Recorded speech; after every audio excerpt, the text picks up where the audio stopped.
السلام علیکم دوستو، اسٹوڈیو ون کی ایک نئی ویڈیو میں آپ سب کو خوش آمدید۔ رمضان المبارک میں پیاس کا احساس اس وقت مزید شدت اختیار کر لیتا ہے جب یہ ماہ مقدس موسم گرما میں آتا ہے، کیونکہ ایک طرف گرمی کا زور ہوتا ہے تو دوسری طرف روزے کا دورانیہ بھی بہت زیادہ بڑھ جاتا ہے۔ اس وجہ سے ماہ سیام میں جسم میں پانی کی مطلوبہ مقدار کو برقرار رکھنا اور پیاس سے مقابلہ کرنا نہایت اہمیت اختیار کر جاتے ہیں۔ رمضان المبارک آخرت کمانے اور رب کی خوشنودی حاصل کرنے کا ذریعہ ہے، لیکن اس کے ساتھ ساتھ دوستو اس ماہ مبارک کی برکت و رحمت سے مستفید ہونے کے لیے اچھی صحت کا ہونا بھی بے حد ضروری ہے۔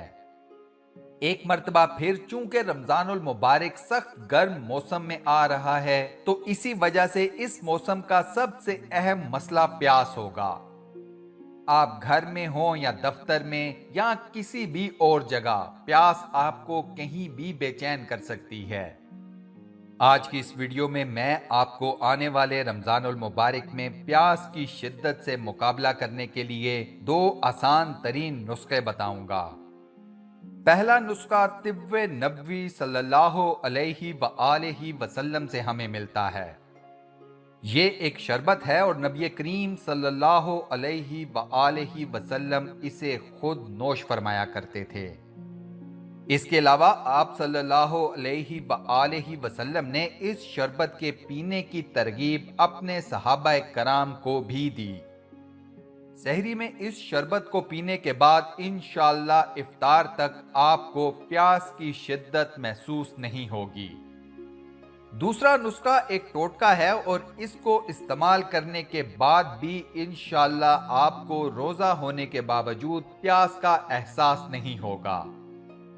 ویڈیو میں آگے بڑھنے سے پہلے میں آپ سب دوستوں سے یہ گزارش کرتا ہوں کہ اگر آپ نے ابھی تک ہمارے اس چینل کو سبسکرائب نہیں کیا تو برائے مہربانی سبسکرائب کے بٹن پر کلک کر دیں اور ساتھ بنے بیل کے آئیکن کو بھی پریس کر دیں۔ روزے پر جدید طبی تحقیقات کا سلسلہ 1974 سے شروع ہوا اور آج دن تک جاری ہے۔ اس تحقیق کے دوران صحیح معنوں میں سر سے لے کر پاؤں تک روزے کے فوائد باقاعدہ تحقیق سے ثابت کیے جا چکے ہیں۔ یہ کہنا غلط نہ ہوگا کہ ہمارے جسم کا ایک ایک حصہ روزے کی برکات سے فیض یاب ہوتا ہے، جبکہ روح پر روزے کے اثرات کا شمار ممکن ہی نہیں۔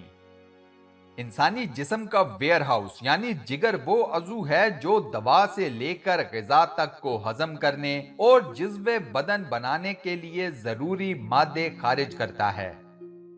اسی لیے جو کچھ ہم کھاتے ہیں اسے ہضم کرنے کے لیے جگر کو فوراً ہی کام شروع کرنا پڑتا ہے، اور یوں یہ اہم عضو پورا سال بہت کم آرام کر پاتا ہے۔ روزے کی حالت میں کھانے پینے سے مسلسل کئی گھنٹوں تک پرہیز، اور وہ بھی پورے 1 مہینے کے لیے، جگر کو آرام دیتا ہے اور وہ اس 1 مہینے میں تر و تازہ ہو کر آئندہ پورے سال کے لیے خود کو تیار کر لیتا ہے۔ اس کے علاوہ تحقیقات سے یہ بات بھی سامنے آئی ہے کہ روزے کی بدولت جسم میں انسولین کی حساسیت بڑھتی ہے۔ انسولین مزاحمت میں کمی واقع ہوتی ہے، جبکہ خون میں گلوکوز کی مقدار بھی کنٹرول میں رہتی ہے۔ دوسری جانب اگر ایک لمبے عرصے تک روزے رکھے جائیں تو جگر میں محفوظ شدہ گلائکوجن نامی مادے کی مقدار بھی کم ہونے لگتی ہے۔ جگر کے ارد گرد جمع شدہ چربی کم ہو جاتی ہے، جس سے کیٹونز کہلانے والے مرکبات خارج ہوتے ہیں۔ یہ مرکبات پٹھوں کے خلیات اور اعصابی خلیات حصول توانائی کے لیے استعمال کرتے ہیں۔ اس طرح جگر پورے مہینے کی اوور ہالنگ سے گزرتا ہے، جس سے نہ صرف خود جگر کو بلکہ کم و بیش پورے جسم کو فائدہ ہوتا ہے۔ قدرت نے ہمیں بیماریوں سے بچانے والا نظام عطیہ کیا ہوا ہے، جسے مدافعاتی نظام یا امیون سسٹم کہا جاتا ہے۔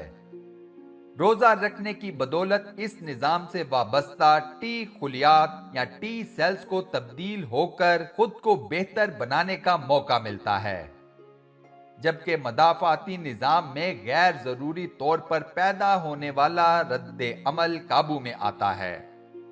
اس کے علاوہ بڑھتی عمر کی بنا پر کمزور پڑتے ہوئے مدافعتی نظام کو اور بھی مضبوطی حاصل ہوتی ہے۔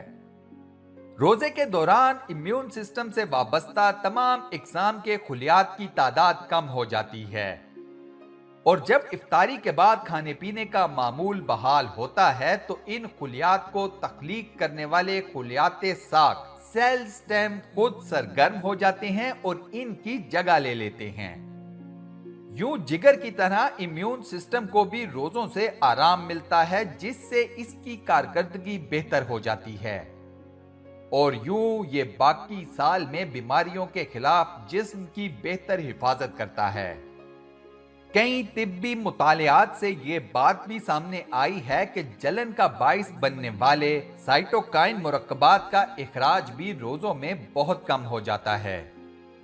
اب کچھ بات کرتے ہیں نبی کریم صلی اللہ علیہ وآلہ وسلم کے پسندیدہ مشروب کی۔ اس مشروب کو نبیذ کہا جاتا ہے، جو کہ کشمش یا کھجوروں کی مدد سے تیار کیا جاتا ہے۔ اس حوالے سے کئی احادیث بھی موجود ہیں۔ ابو داؤد کی حدیث کے مطابق کچھ لوگ نبی کریم صلی اللہ علیہ وآلہ وسلم کے پاس آئے اور ان سے پوچھا، اے اللہ کے رسول، آپ ہمیں جانتے ہیں، کہاں سے تعلق اور کہاں سے آئے ہیں؟ ہمارے پاس انگور ہیں، ہمیں بتائیے کہ ہمیں ان کا کیا کرنا چاہیے۔ اللہ کے رسول صلی اللہ علیہ وآلہ وسلم نے کہا کہ ان کی کشمش بنا دو۔ اس کے بعد ہم نے پوچھا کہ ہم اس کشمش کا کیا کریں؟ اللہ کے رسول صلی اللہ علیہ وآلہ وسلم نے جواب دیا کہ انہیں صبح بھگو کر رکھ دینا اور شام کو پی لینا، اور انہیں شام میں بھگو دینا اور صبح پی لینا، زیادہ تاخیر نہ کرنا ورنہ یہ سرکہ بن جائے گا۔ دوستو، نبیذ کا شربت بنانے کا طریقہ کچھ یوں ہے۔ 6 یا 7 کھجوریں یا مٹھی بھر کشمش لیں، 6 سے 8 اونس پانی۔ نماز عشاء کے بعد اس کشمش یا کھجوروں کو پانی میں بھگو دیں، انہیں رات بھر کمرے کے درجہ حرارت پر فجر کے وقت تک بھگوئے رکھیں۔ اس کے بعد کشمش یا کھجوروں کو نکال لیں اور یہ پانی پی لیں۔ اس مشروب کو چائے کے متبادل کے طور پر بھی استعمال کیا جا سکتا ہے۔